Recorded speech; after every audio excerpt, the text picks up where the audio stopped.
Atceries to musulmaņu pilsētu, kuru viņi mēģina uzbūvēt Teksasā, lai pārbaudītu, kā viņi pārņems Ameriku pēc tam, kad tas jau ir izdevies Eiropā. Jebkurā gadījumā mums ir neliels atjauninājums no Glena Beka par visu, kas tur notiek, jo, kā var iedomāties, tas ir nedaudz satraucoši. Katrā ziņā laipni lūgt raidījumā Pushback. Es esmu Meira K. Noteikti nospiediet abonēšanas pogu. Jūs iespējams esat pamanījuši, ka garāka satura formāts šobrīd ļoti cieši salīdzinājumā ar īsajiem video.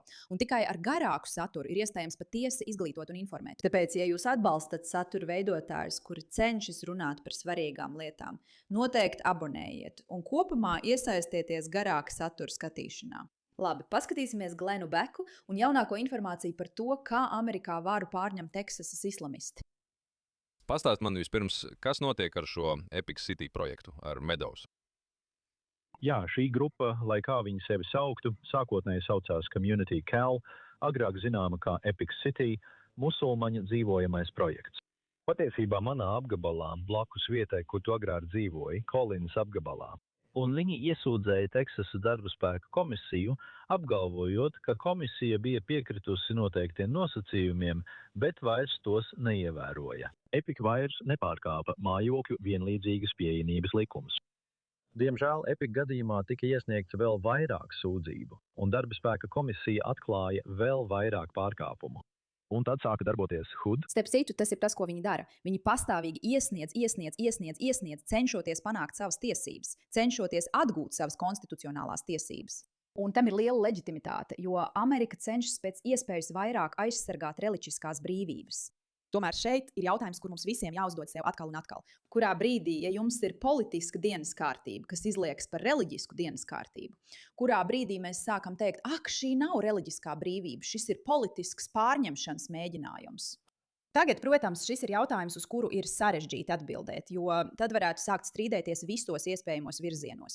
Tā nav īsti reliģiska kustība, tā ir politiska kustība. Un, protams, tas tiktu izmantots pret ebrejiem, tas tiktu izmantots pret kristiešiem, tas tiktu izmantots pret visiem. Bet, ja jums tiešām ir cilvēku grupa miljoniem, ja ne miljardiem, kas publiski paziņo, ka tieši tas ir viņu nodoms, varbūt kaut kas ir jādara. Bet atkal, tieši juridiskajā laukā viņi bieži uzvar, un tieši tāpēc tas ir tik nozīmīgi. Izmeklē, un tagad viņi pārskata visu šo Epic City situāciju. Un tad, protams, jūs zinat, kā tas ir Ostinā, Teksasā. Mums ir liberāla tiesnese Eimija Klārka, kas ienāk un saka, nē, jums ir jāturpina ar šo vienošanos, neskatoties uz šiem pārkāpumiem. Jums ir jāļauj viņiem Epicam turpināt savu apbūves projektu. Tāpēc mēs iesniedzām apelāciju, par ko jūs runājāt, par mazajām juridiskās pasaules niansēm. Mūsu apelācija aptur pagaidu rīkojumu, līdz šī apelācija tiek atrisināta. Tātad laba lieta ir tā, ka tā ir 15. apgabala tiesa. Kādus pārkāpumus jūs redzat? Tātad pārkāpumus faktiski nosaka darba spēka komisija. Un sākotnējie pārkāpumi it kā tika atrisināti. Bet problēma ir tāda, ka ir radušās jaunas sūdzības. Un es nezinu, kādas ir šīs jaunās sūdzības. Es tikai zinu, ka cilvēki ir iesnieguši sūdzības Teksasas darba spēka komisijā. Tagad viņi izmeklē šīs sūdzības. Un arī HUD veic izmeklēšanu. Tāpēc Teksasas darba spēka komisija nevēlas virzīties uz priekšu ar šo vienošanos, kamēr pastāv citi neatrisināti pārkāpumi no Epic puses. Tātad, Ken, cilvēkiem, kur to nezina, es domāju, Teksasā ir daudz cilvēku, kur to vienkārši nesaprot. Visa Teksasas kultūra tiek zaudēta, un Teksasa ir galvenais islāmistu kustības mērķis. Es domāju, tieši tā rodās zonas, kur neviens neiet pilsētās visā pasaulē. Tieši tā, tas arī ir Teksas kļūst par epicentru, kur viņi mēģina pārbaudīt islāma pārņemšanu. Tāpat kā Mumdanī ir pārbaudījums, arī šis ir pārbaudījums. Un ar to ir jārīkojas tieši tāpat. Paskaidro to kādam, kurš patiešām nepievērš uzmanību tam, ir tava problēma vai ko cilvēki patiesībā baidās no tā. Jā, es domāju, ka tas ir interesanti, jo šķitskī, ka tas ir bijis ilgi, tas sākās diezgan lēni. Tagad ir vien vairāk šo apdzīvoto vietu, kas ir tikai musulmaņu, un it kā tur valda šītu likumi.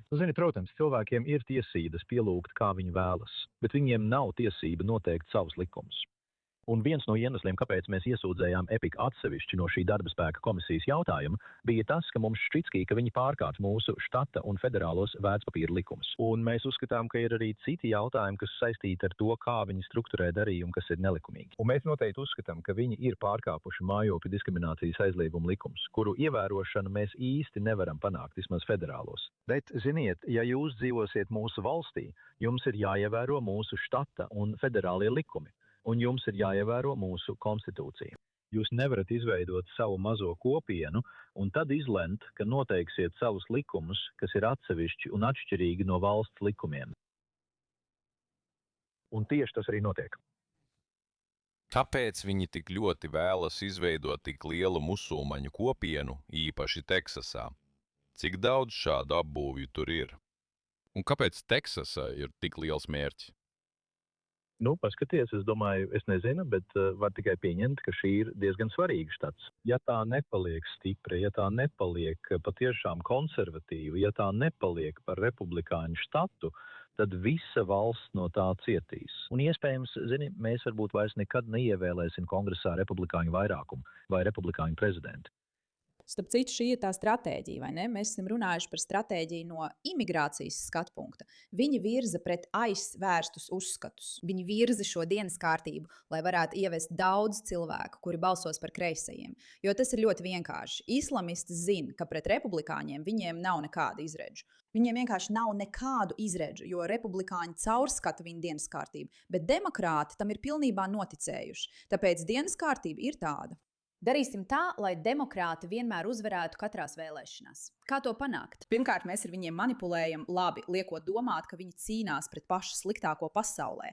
Viņiem noteikti jāiet un jābalso. Otrakārt, mēs viņus mudinām atbalstīt nelegālo imigrāciju, lai viņi ievestu nelegālos imigrantus, kuri acīm redzot balsos par demokrātiem, kas neplāno viņus izraidīt, bet arī pret republikāņiem, kuri noteikti to darīs. Un treškārt, mēs pārņemam svarīgākos štatus, kas vienmēr piederējuši republikāņiem, lai nodrošinātu, ka demokrāti vienmēr paliek pie varas. Tādējādi mēs varam pārņemt Ameriku.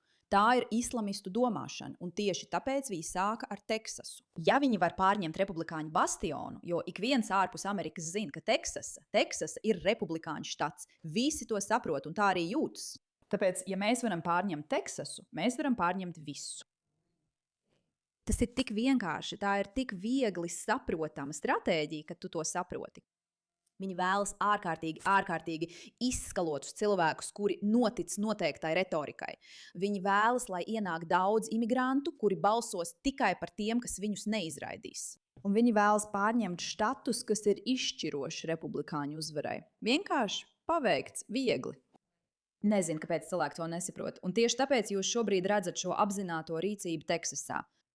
Un, protams, tas ietekmē arī augstāko tiesu. Tātad visi varas apzari tad atrodas dienas partijas kontrolē. Un, manuprāt, tas ir galvenais mērķis šeit. Galvenais mērķis vai nu caur šiem projektiem, vai vispār caur progresīvo kustību šajā valstī ir izveidot vienas partijas sistēmu, kur vēlēšanas ir viltotas, bet neviens nesaka, ka tās ir viltotas. Tās vienkārši tiek viltotas ar balsošanu, pa pastu, nelikumīgu balsošanu un bez fotoidentifikācijas. Visām tām lietām, ko mēs cenšamies panākt ar Save America Act.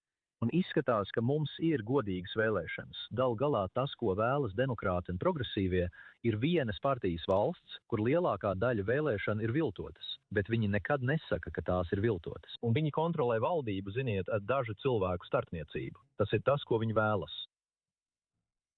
Jā, Tieši tas arī notiek.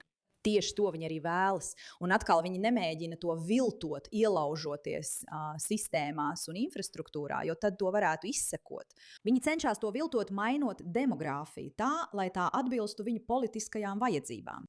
Vikses kungs Anglijā. Uzziniet, tas notiek Anglijā un visur citur. Eiropā. Un tas kļūs par īstu problēmu. Es runāju ar Piersu Morganu, un viņš vienkārši teica, šeit nav īstas problēmas. Ziniet, kāpēc visi turpina izcelt musulmaņus?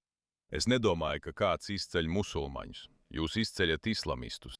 48% nesenā aptaujā Eiropā, 48% no šiem imigrantiem saka, ka viņi vēlas šariata likumus Eiropā, ka viņu mērķis ir ieviest šariata likumus.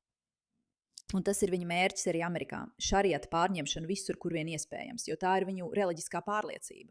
Tas vienkārši ir jautājums par to, lai saprastu, ko viņu reliģija viņiem liek darīt. un ja viņi tam seko, mēs zinām, ka viņi tam seko, mēs to esam redzējuši visā spektrā, viņi vēlas pārņemt Eiropu, un viņiem tas ir izdevies, un viņi ir sapratuši, ka šī domāšana darbojas, ka viņi var iegūt vājākos cilvēkus, kreisi noskaņotos cilvēkus, tos, kuri nesaprot, ka ienāk ienaidnieks, lai viņos iefiltrētos un iegūtu viņu atbalstu. Saukt kreisos par vājākiem nav gluži pareizi, un es vienkārši gribu to precizēt. Viņi saprot, ka kreisie ir vieglāk pakļaujami smadzeņu skalošanai šajās programmās par rūpēm par citiem cilvēkiem, un tieši tā arī viņi to pasniedz. Reliģiskās brīvības un imigrantu tiesības. Tas viss ir veids, kā viņi iepako šo pārņemšanu. Tā ir neticama zīmolvedība. Tas ir ģeniāli, bet tā ir sistēma, ko viņi ir pielietojuši daudzās vietās, un mums ir jāspēj to atpazīt un nosaukt īstajos vārdos. Paldies par uzmanību šim jautājumam!